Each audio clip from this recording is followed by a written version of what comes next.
21 August grenade হামলা মামলার পূর্ণাঙ্গ রায় দেখে আপিলের বিষয়ে সিদ্ধান্ত জানালেন অ্যাটর্নি জেনারেল। প্রমাণিত হলো তারেক রহমানের বিরুদ্ধে সব মামলায় ষড়যন্ত্রমূলক, মন্তব্য মির্জা ফখরুলের। ভারতীয় গণমাধ্যম বাংলাদেশকে জঙ্গি রাষ্ট্র প্রমাণের চেষ্টা করছে বললেন পররাষ্ট্র উপদেষ্টা। আওয়ামী লীগ শাসনামলে বছরে 2 লাখ কোটি টাকা পাচার। ইসলামী বিশ্ববিদ্যালয়ে অনুমতি ছাড়া সাউন্ড বক্স মাইক বাজানো নিষেধ। যশোরে গত 1 বছরে HIV পজিটিভ 25, মৃত্যু হয়েছে 5 জনের। বেনাপোলে ভারতগামী অর্ধশতাধিক সন্দেহজনক যাত্রীকে আটকে দিল পুলিশ। নেপালকে হারিয়ে সেমিফাইনালে বাংলাদেশের যুবারা। ব্রিক্স নতুন মুদ্রা আনলে 100% শুল্ক আরোপের হুমকি ট্রাম্পের। ডিসেম্বরেও ঘূর্ণিঝড়ের আভাস আসতে পারে 2টি শৈত্যপ্রবাহ। দর্শক, রাতের আয়োজনে সকলকে স্বাগত জানাচ্ছি। আমি স্বপ্না দেবনাথ। শুনছিলেন প্রধান শিরোনাম, এবার বিস্তারিত। তার আগে আপডেট খবর পেতে গ্রামের কাগজের ইউটিউব চ্যানেল সাবস্ক্রাইব এবং ফেসবুক পেজ ফলো করে রাখুন। আওয়ামী লীগ সরকার পতনের পর হাইকোর্টে নতুন করে শুরু হওয়া 21 আগস্ট গ্রেনেড হামলা মামলায় বিএনপির ভারপ্রাপ্ত চেয়ারম্যান তারেক রহমান, সাবেক স্বরাষ্ট্র প্রতিমন্ত্রী লুৎফুজ্জামান বাবর সহ সব আসামিকে খালাস দিয়েছে হাইকোর্ট। একই সঙ্গে এ মামলায় বিচারিক আদালতের রায় বাতিল করে দেওয়া হয়েছে। এ বিষয়ে অ্যাটর্নি জেনারেল মোহাম্মদ আসাদুজ্জামান বলেছেন, 21 আগস্ট গ্রেনেড হামলা মামলায় হাইকোর্টের রায়ের কারণ দেখে ও নির্দেশনা নিয়ে তারপর আপিলের বিষয়ে সিদ্ধান্ত নেওয়া হবে। চাঞ্চল্যকর এ মামলার ডেথ রেফারেন্স এবং বিচারিক আদালতের রায়ের বিরুদ্ধে আসামিদের করা আপিলের ওপর আজ রোববার এ রায় দেন বিচারপতি AKM আসাদুজ্জামান ও বিচারপতি সৈয়দ এনায়েত হোসেনের হাইকোর্ট বেঞ্চ।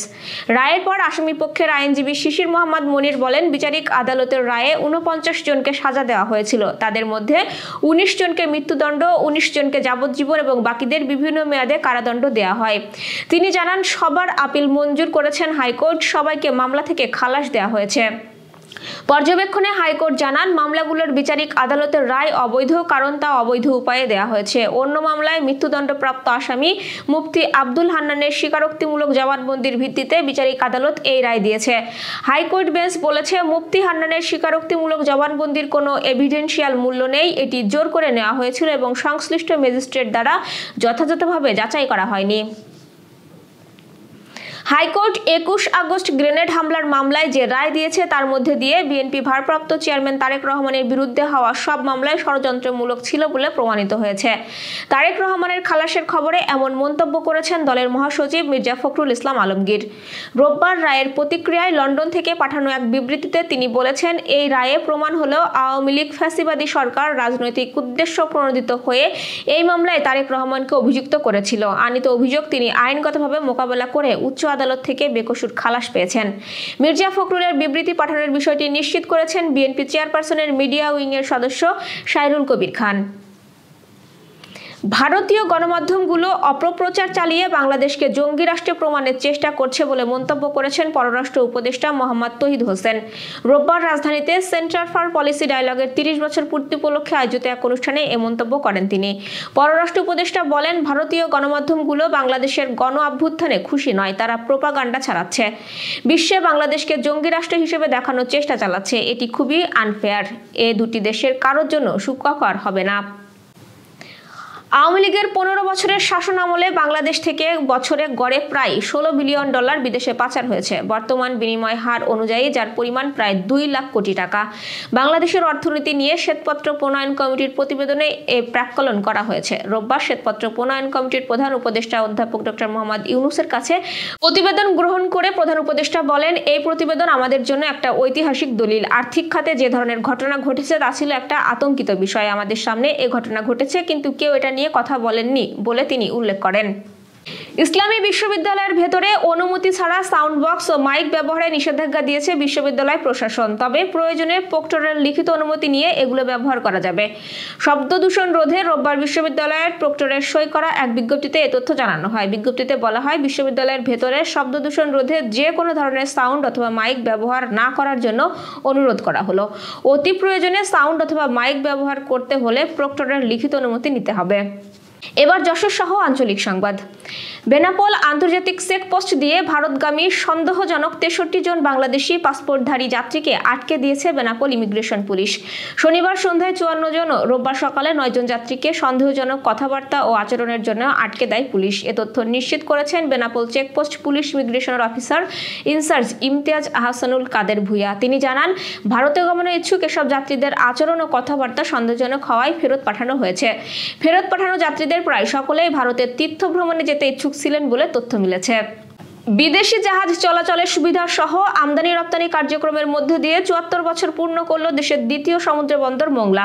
রোববার 75 বছরে পা রেখেছে আন্তর্জাতিক বন্দরটি। এ উপলক্ষে বন্দর কর্তৃপক্ষ আড়ম্বরপূর্ণ অনুষ্ঠানের মধ্য দিয়ে প্রতিষ্ঠা বার্ষিকী উদযাপন করে। বন্দরের সকল কর্মকর্তা কর্মচারীর উপস্থিতিতে বন্দরের সদর দপ্তর থেকে জেটির মূল ফটক পর্যন্ত র্যালি ও মোংলা বন্দর কর্তৃপক্ষের chairman rear admiral Shahin Rahman balloon উড়িয়ে দিবসের উদ্বোধন করেন। পরে কেক কাটেন তিনি। এর আগে রাত 12টা 1 মিনিটে বন্দরে অবস্থানরত দেশি বিদেশি সকল জাহাজে 1 মিনিট বিরতিহীন হুইসেল বাজানো হয়। মাগুরা 18 খাদা গ্রামে সেলের ছুরিকাঘাতে বাবার মৃত্যু হয়েছে। রোববার সকালে গোরস্থানপাড়া এলাকায় এ ঘটনা ঘটে। পুলিশ ও স্থানীয়রা জানিয়েছে, দীর্ঘদিন ধরে সেলে মফিজুর শেখ মাদকাসক্ত ছিলেন। মাদকের টাকা জোগাড় করতে বাবাকে বিভিন্ন সময় জায়গা জমি বিক্রি করতে চাপ দিয়ে আসছিলেন তিনি। সকালে বাড়িতে কেউ না থাকার সুযোগ বুঝে বাবা সুরমান শেখকে ছুরিকাঘাতে হত্যা করে পালিয়ে যায় মফিজুর। যশোর সদর উপজেলা প্রশাসনের উদ্যোগে উপকারভোগীদের মধ্যে বিভিন্ন সামগ্রী বিতরণ করা হয়েছে। আনুষ্ঠানিক আয়োজনে প্রধান অতিথি হিসেবে এসব বিতরণ করেন জেলা প্রশাসক আজাহরুল ইসলাম। রোববার যশোর পৌরসভার উদ্যোগে শহরের ওয়াবদা গ্যারেজ মোড়ে অবৈধ স্থাপনা উচ্ছেদ অভিযান হয়েছে। অধিকার নিশ্চিত হলে এইচআইভি এইডস যাবে চলে প্রতিপাদ্যে যশোরের বিশ্ব এইডস দিবস 2024 উপলক্ষে র্যালি, আলোচনা সভা ও বিনামূল্যে এইডস পরীক্ষা ক্যাম্প অনুষ্ঠিত হয়েছে। রোববার সকালে সিভিল সার্জন কার্যালয়ে ফিতা কেটে দিবসের কার্যক্রমের উদ্বোধন করেন হাসপাতালের তত্ত্বাবধায়ক হারুনার রশিদ ও সিভিল সার্জন মাহমুদুল হাসান।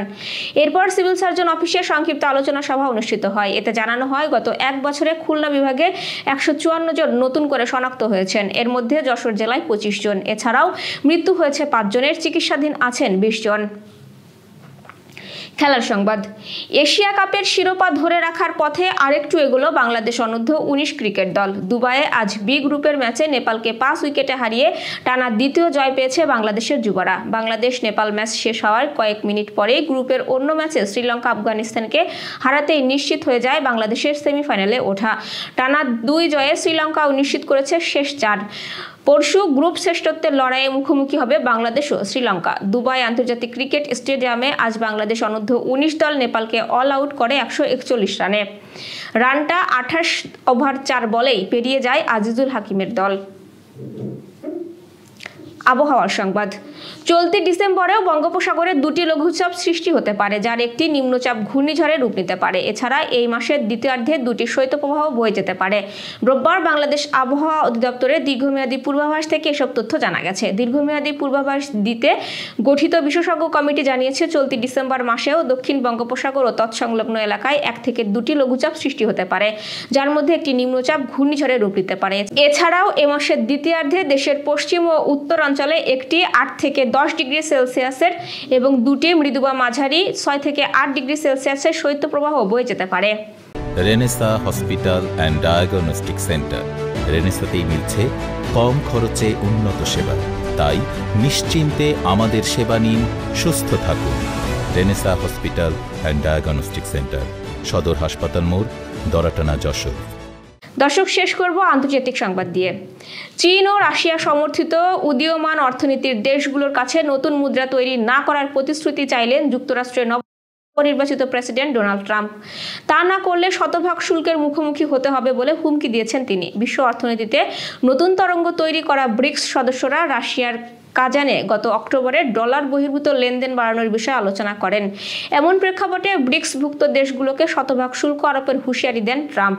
2011 সাল থেকে ব্রাজিল, রাশিয়া, ভারত, চীন ও দক্ষিণ আফ্রিকাকে নিয়ে ব্রিক্স গঠিত হয়েছে। এবছরের শুরুতে ইরান, সৌদি আরব, সংযুক্ত আরব আমিরাত, ইথিওপিয়া ও মিশর আনুষ্ঠানিকভাবে এতে যোগ দেয়। এ ছিল আজকের আয়োজন। সাথে থাকার জন্য ধন্যবাদ।